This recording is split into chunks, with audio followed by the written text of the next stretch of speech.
Alegria de Viver, com Orson Peter Carrara. Boa noite aos telespectadores da TVM com o Alegria de Viver. É sempre uma alegria estar aqui, porque temos a oportunidade rápida, mas muito expressiva dessas reflexões. Eu estou comigo em mãos com o livro Paulo e Estevão. Nós estamos nos referindo exatamente ao apóstolo Paulo. E estamos nos referindo também a um dos primeiros mártires do cristianismo, Estevão.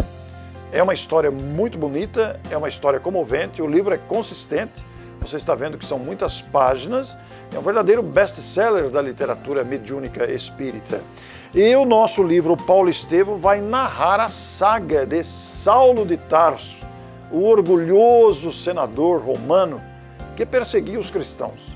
Mas ele perseguia porque se sentia ultrajado com a presença dos cristãos. Era uma criatura honesta consigo mesmo, com aquilo que acreditava, com a própria consciência, mas guardava dentro de si um orgulho muito grande.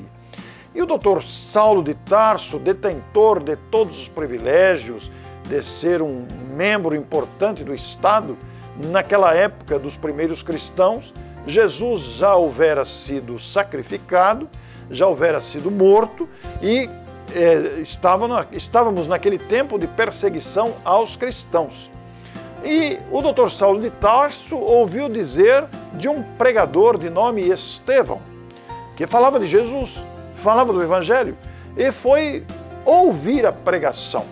E não concordou em hipótese alguma com aqueles ensinos que para ele confrontavam a sua crença. E então eles tiveram um enfrentamento verbal ali diante do público. Mas como ele era um homem de poder, mandou prender Estevão, usando do argumento de que ele contrariava a lei mosaica. Prendeu Estevão e procedeu à condenação para apedrejamento. Ocorre que, na ocasião do apedrejamento, ele convidou a noiva para assistir o apedrejamento. E no momento do apedrejamento, a noiva de Saulo reconheceu no acusado o próprio irmão. Eles haviam sido separados justamente numa perseguição aos cristãos e o irmão dela mudou de nome para Estevão, para poder fugir, para poder continuar a sua vida. Ela não sabia que o irmão havia mudado de nome. E os dois se reconheceram no momento crucial ali, que ele já estava agonizando de morte devido ao apedrejamento. De forma que Saulo tornou-se homicida em questão do cunhado.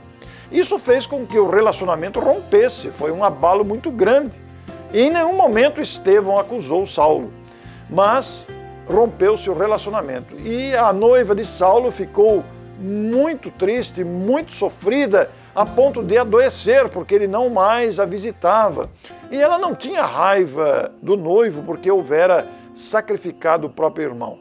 Mas nesse meio tempo, na família que a acolhera, ela foi apresentada para um cristão que cuidou dela, que fez com que ela restituísse a saúde. E quando o nosso Saulo arrependeu-se desta agressão que ele fez com a própria noiva, ele foi visitá-la, mas ela estava agonizante e morreu. Ele ficou mais revoltado ainda. E aí empreendeu uma perseguição e foi em busca, com uma carta que conseguiu junto ao Senado, para prender aquele que modificara a sua própria noiva em cristã, porque nos últimos momentos ela fala de Jesus para o noivo. Foi em busca daquele que a houvera transformado em cristã. E neste momento de perseguição, às portas de Damasco, o próprio Cristo lhe aparece e faz a pergunta célebre: Saulo, Saulo, por que me persegues? Mas quem sois, Senhor? Eu sou Jesus, aquele a quem persegues. Esta pergunta-chave mudou a vida de Saulo, que ficou cego e depois foi atendido justamente por aquele que ele queria prender. E depois de uma história longa e de vários sacrifícios e reflexões, transformou-se em Paulo de Tarso, o maior nome do cristianismo depois do próprio Cristo. É uma obra comovente, histórica, de grande valor, que eu quero recomendar a você com muita ênfase. Leia o livro. Você terá uma recordação inesquecível e vibrante deste grande personagem do cristianismo, Paulo de Tarso. Alegria de viver, meu amigo, minha amiga, e até a próxima semana. Muito obrigado. Alegria de Viver, com Orson Peter Carrara.